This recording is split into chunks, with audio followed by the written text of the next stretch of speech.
আসসালামু আলাইকুম।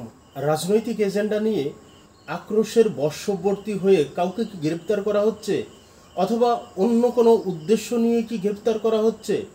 একদমই না।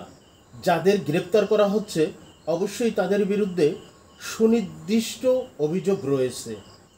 আওয়ামী লীগের নেতৃত্বাধীন ১৪ দলীয় জোটের অন্যতম শরিক দল জাতীয় সমাজতান্ত্রিক দল জাসদের সভাপতি হাসানুল হক ইনুকে গ্রেপ্তার করা হয়েছে।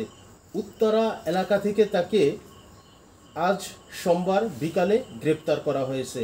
নিউ মার্কেট থানায় তার বিরুদ্ধে যে হত্যা মামলা দায়ের করা হয়েছিল, সেই হত্যা মামলায় তাকে গ্রেপ্তার দেখানো হয়েছে।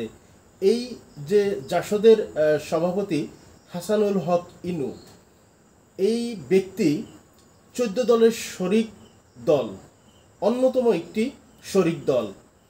আমাদের মনে থাকার কথা যে ১৯শে জুলাই একটি ১৪ দলের একটি জরুরি বৈঠক ডাকা হয়েছিল। এখন যাদের গ্রেপ্তার করা হচ্ছে তারা সকলেই সেই সভায় উপস্থিত ছিল। সেই সভাটি এখনকার গ্রেপ্তারকৃতদের জন্য অনেক বড় একটা ম্যাটার। কারণ হলো সেই যে বৈঠক, সেই বৈঠক থেকে গুরুত্বপূর্ণ কিছু সিদ্ধান্ত আসে যা ফৌজদারি মামলা হওয়ার জন্য যথেষ্ট। ১৯শে জুলাই যে বৈঠকটি হয় সেখানে কি সিদ্ধান্ত হয়েছিল, যে সিদ্ধান্তটি অবশ্যই ফৌজদারি অপরাধ, সেই সম্পর্কে একটু আলোচনা করি চলুন। কোঠাবিরোধী ছাত্র আন্দোলন তখন তুঙ্গে। সেই আন্দোলনের প্রতি সাধারণ মানুষ, সকল শ্রেণীর পেশার মানুষ অংশগ্রহণ করতে শুরু করেছে, সেই আন্দোলনে যোগ দিতে শুরু করেছে।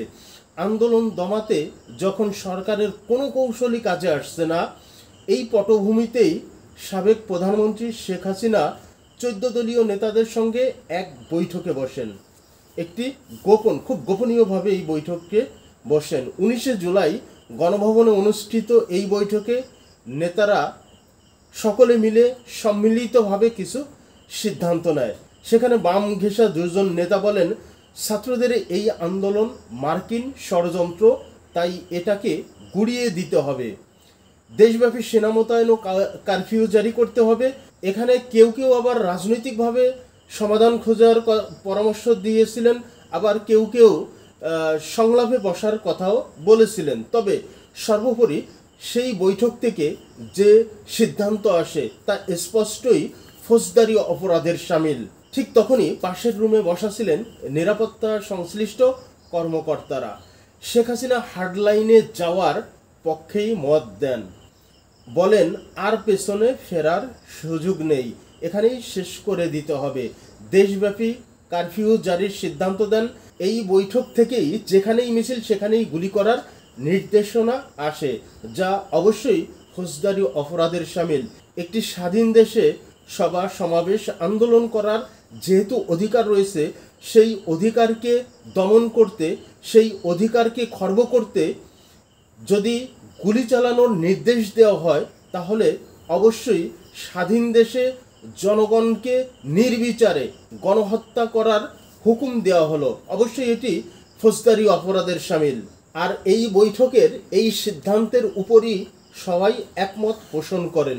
যেখানেই মিছিল সেখানেই গুলি করার যে সিদ্ধান্ত নেন সাবেক প্রধানমন্ত্রী শেখ হাসিনা, তাতে সবাই সম্মত হন। অতএব সকলেই তো ফৌজদারি অপরাধের শামিল। তাই এখন যাদেরকে গ্রেপ্তার করা হচ্ছে অবশ্যই তাদের বিরুদ্ধে সুনির্দিষ্ট অভিযোগ রয়েছে।